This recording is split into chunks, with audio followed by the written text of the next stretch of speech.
seks v slovenskem filmu? Premalo ga je, se mi zdi, ne. Zaradi tega, ker ga je premalo tudi za vsemi zaklenjenimi vrati. Alkohol v slovenskem filmu? Preveč ga je.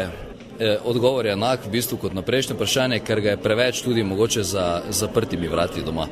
Socialna tematika v slovenskem filmu? Je zelo pogosta, ne. Slovenci snemamo malo nekih filmov, ki bi imeli tematiko drugačne narave, kot je socialna, ne. In to je mogoče za ljudi pogosto naporno zagledati, zaradi tega, ker pač vsi od tega na nek način bežimo, ker nas to spremlja v vsakdanu itak preveč, ne. Nasilje?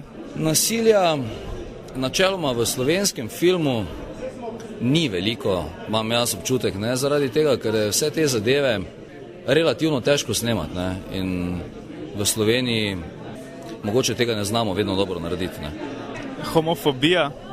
Jaz moram reči, da je to prvi slovenski film, ki sem ga jaz gledal, da se je to prikradlo v njega, ne. Strah do tujcev? Jaz ga nimam in absolutno prav se mi zdi, da so ljudje s tem soočeni.